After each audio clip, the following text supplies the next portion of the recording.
Welcome back.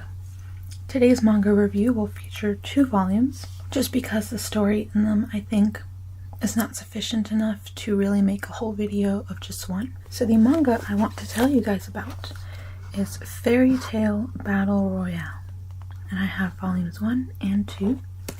This is both the story and art are by Soraho Ina, and I very much enjoyed these. So I'm gonna start with the first volume. So you could probably tell from the cover, this is a darker take on Alice in Wonderland, sort of. I'll explain. I also read this a long time ago, so I may forget some things here and there as I flip through it. This was published by Seven Seas Publishing, and the art is so cute, but also a bit gritty and dirty. I don't want to say dirty because it's beautiful art, but just the way the line work is like a little messy.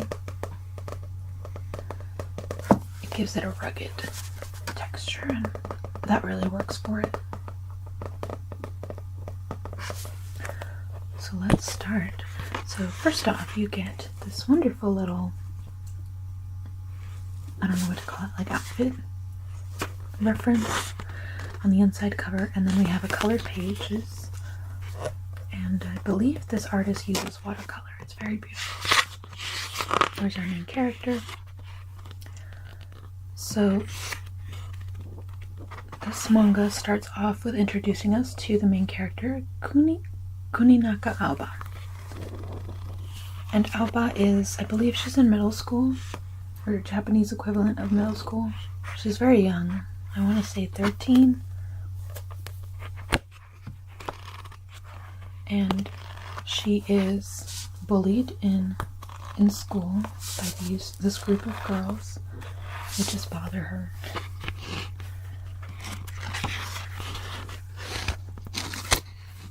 It's usually like small things, and this teacher obviously notices it, but doesn't care enough to confront them or make them stop.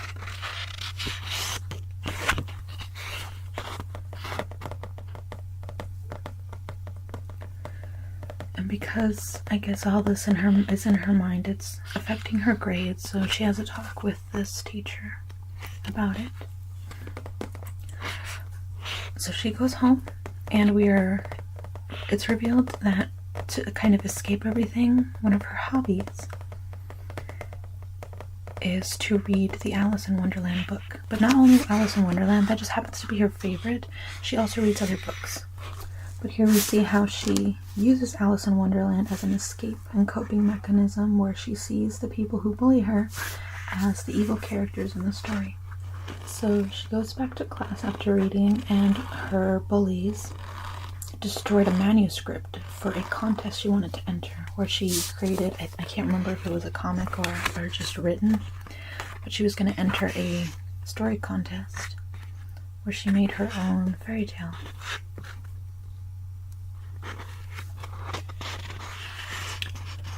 Yeah, picture book. So she wants to be a children's author, basically. But her manuscript was destroyed. She's devastated.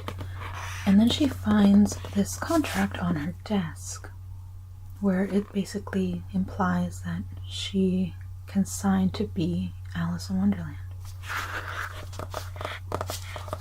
She thinks it's a joke, so she signs it, of course. And then the payment basically is that she gets one wish. And she wishes she wants to be friends with everyone, which is really cute considering what they did to her. I can see someone being very cool. So she goes back to class the next day, and lo and behold, all the bullies somehow think they're friends. She's confused. The teacher's confused because it didn't affect everyone else's memories. But she's pretty okay with it. She likes having friends. Not that they like her. She thinks they're friendly. Although she still kind of tries to stay away because it's weirding her out that they're very friendly. But then she goes back home and realizes this contract was real. And the next time she goes home,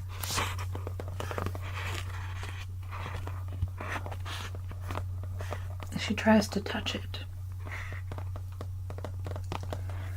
And then a little heart is made in the palm of her hand, and she's transported into the fairy tale world. And this is unique because at first I thought she was just going to be transported to Wonderland, but in fact this world that she was transported to is a culmination of different stories. So she is Alice in Wonderland. She meets other characters later on that represents different, main characters in myths. But while she's here, she encounters these zombified beings, I guess. They're zombies to me. I'll just call them zombies. What's interesting to me about this particular one that she meets first is that this straight up looks like Alice. And we have yet to meet, from what I've read of the 2 volumes, another main character that's been zombified. So it makes me wonder if someone accepted the contract to be Alice and then failed at whatever it was. But yes, it doesn't attack her, it just kind of tells her this world now belongs to you, and then collapses. So she's freaked out, obviously. She doesn't know how to get back home, but she does end up meeting, let me get to, oh, here he is.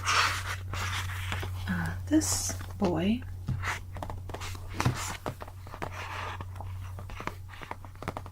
and they essentially work together to hide. This is Noah. I can't remember what story he was from, but he also has a little marking on the palm of his hand. He's the son from the man, the boy, and the donkey, which I've never heard of, honestly. It's from Aesop's Fables.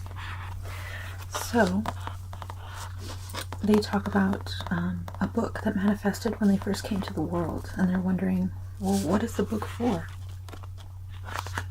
Because it's blank.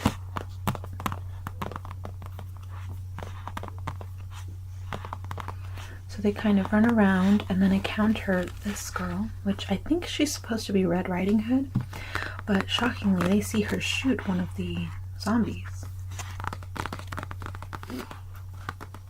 She does not seem to be friendly though.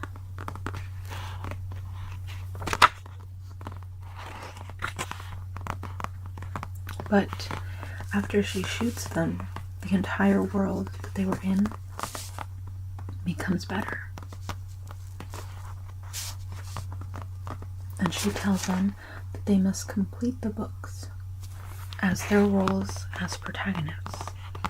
So all the dilapidated worlds that they've been to belonging to fairy tales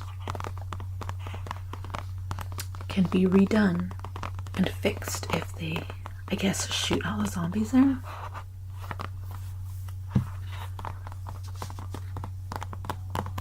So they have some tea, and then eventually they figure out how to get back by putting the bookmark that was with the book back in there.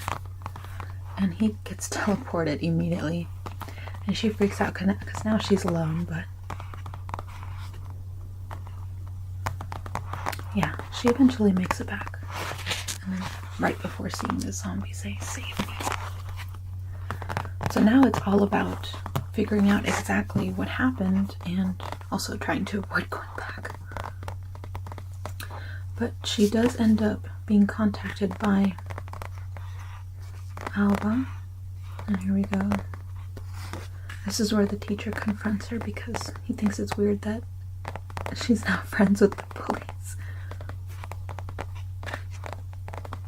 She does miss Noah though, so she wants to try going back, but she's also scared. And then she sees Noah left his Twitter handle in the pages of her book. So she contacts him. Well, first she learns that he's like really famous He's from a boy band, I think. So yeah, they start talking about the world and then eventually decide, well, maybe it's okay to go back and try to fix everything.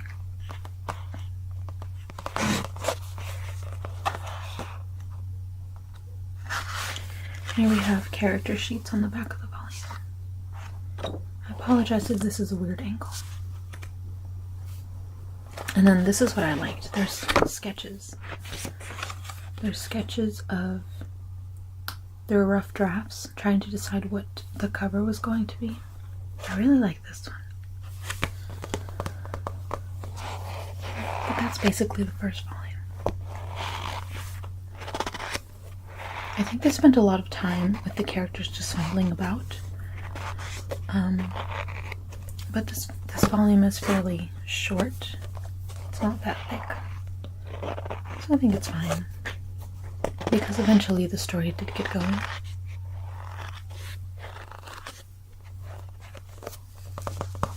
But now you see why I wanted to make 2 volumes in this video. The second volume's cover features Noah. I'm trying to remember exactly what happened in this. I know they try to kill off the characters like the book wants them to, because once they start killing them off, the pages will actually start filling in. And then something happens. So this is big spoilers.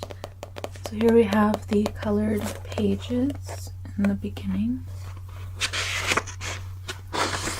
Very beautiful. So many bright colors. And then they grab a weapon.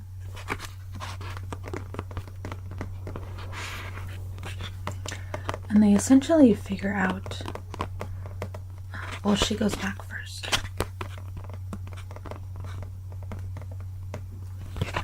And this is where we realize that if she's hurt in this world, it doesn't affect her in the real world, but she keeps her injuries when she goes back.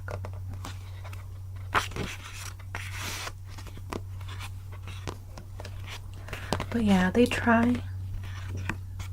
They each have their own weapon that the book gives them, and there you see. Oh right, they meet another one. I completely forgot about this guy. I don't remember what his name was.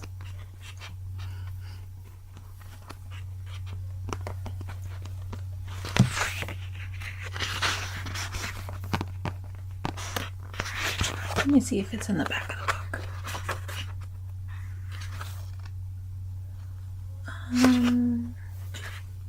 No.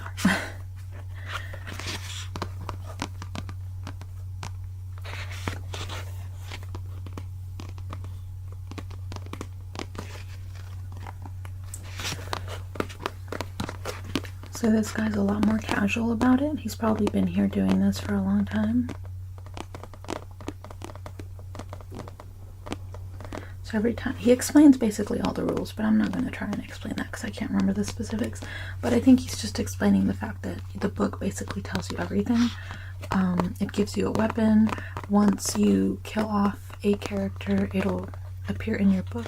In addition, more text will appear in your pages.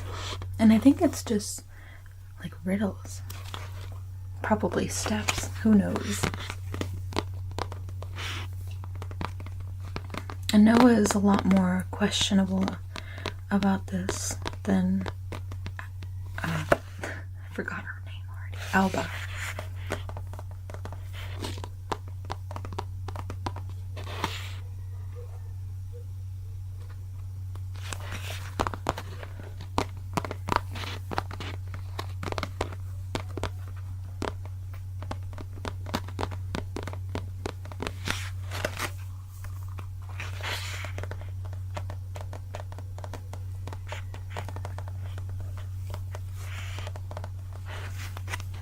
I think that guy told them who he was, but I didn't see it while I was passing through, and I don't want to.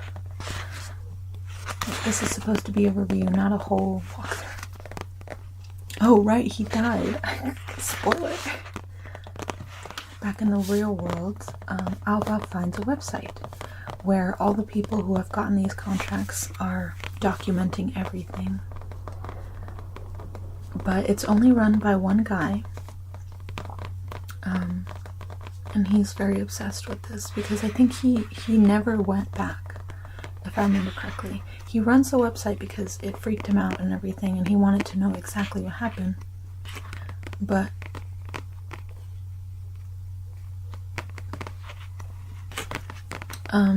he has never actually gone back to complete, trying to kill off all the characters. Noah gives it a try because at this point they're really scared about killing a person, which they see these characters as. But he finally does it. And they turn to dust and everything is all beautiful again. And it's basically them trying to figure everything out for a long time and increasing their friendship, closeness.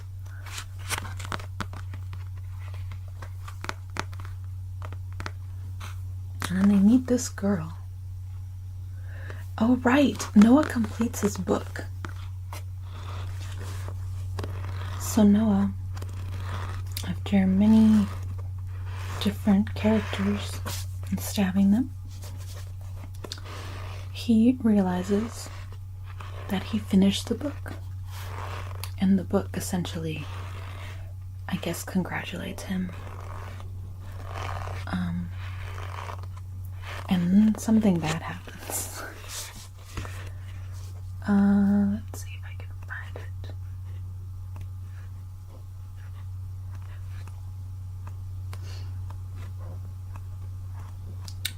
So yes, he saves the girl and finishes his book. But it's not what they thought. So everything in the book disappears. And to his horror, he gets entrapped in, well, first of all, he gets stabbed.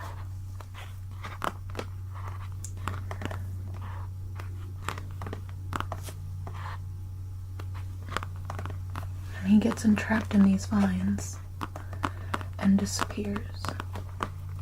And Alba obviously is horrified. So she leaves and tries to contact him in the real world, only to find out that all existence of him as an idol has disappeared. She can't find him anywhere. As far as she knows, he has been completely erased in the real world. And she had both accounts for him. He had a personal one and one he uses for his idol stuff. And both of them are gone. And then she turns to the TV and his band members are a trio now. So it's like he never existed. And this is devastating, obviously. So she decides to contact the website admin and meets him. And he's this hikikomori guy. They meet up at a cafe and he basically explains to her that the consequence, because he's never completed his book, he doesn't know what happens when you complete it, but he does know what happens if you don't go back and do what you swore to the contract you would do, which is to restore the fairy tale worlds that you were assigned. He shows her his hand, which she has as well. Those vines that captured Noah, she has too, and so does he, because at this point she was too terrified to go back, and now she has it, and it'll continue to grow and spread until she goes back. But he also explains to her that stuff from the book other people can't see, so only they can see these vines.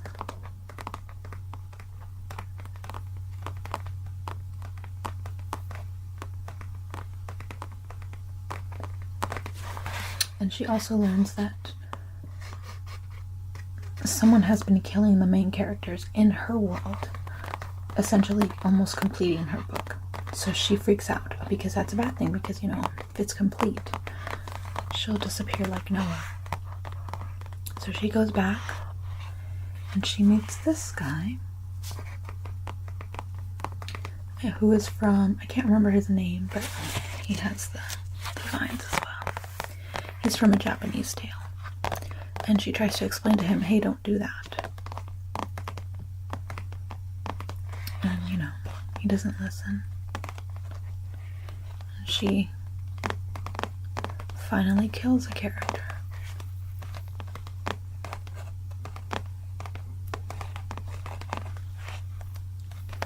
And he introduces her to basically the rest of the world that they're in.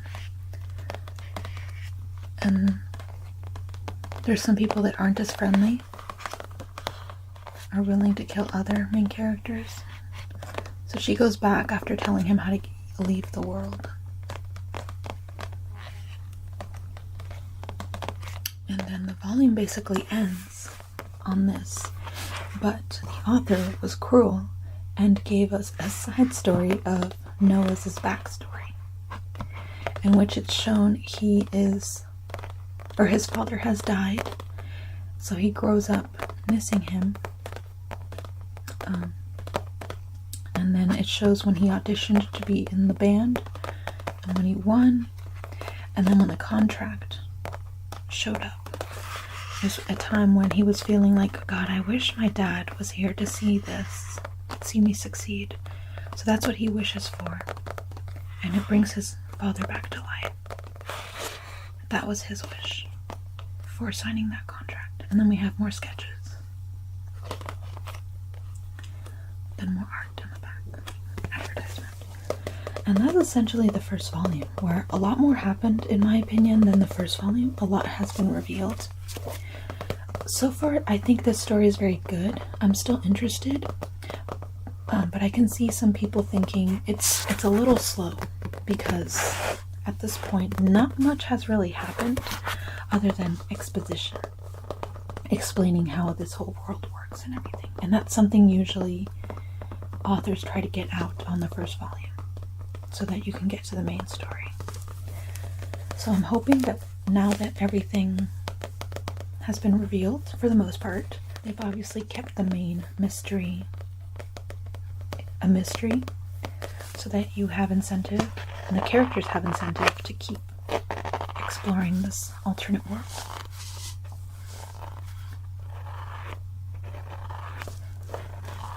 But yeah, if you're into fairy tales, it's really interesting to try and guess what character the new ones represent. I'm still interested to see exactly why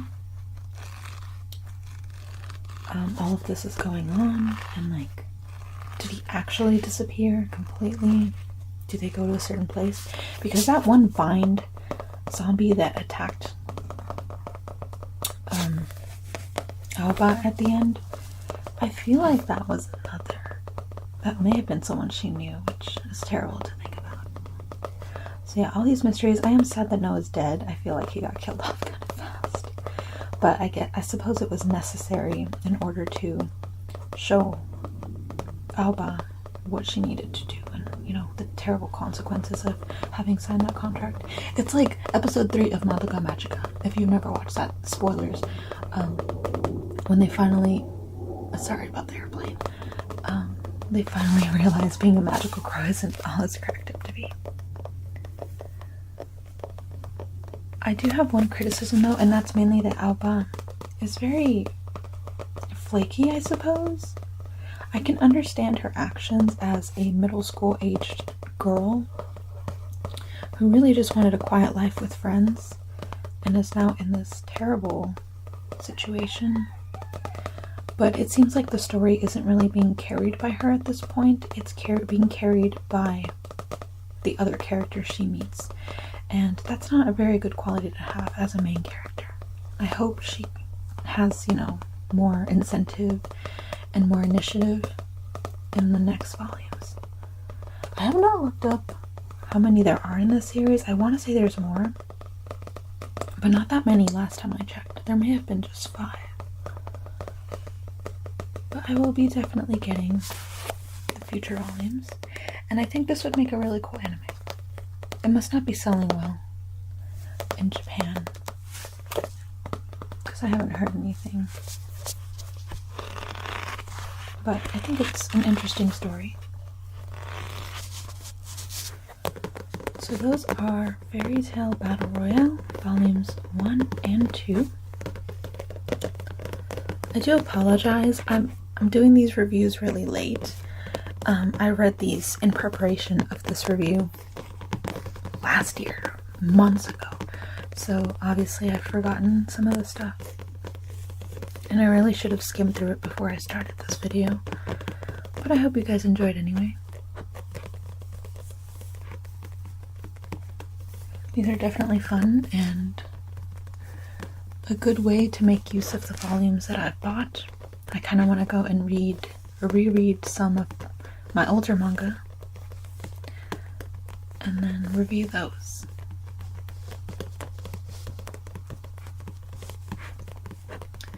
But I hope you guys enjoyed, and I will see you in the next one.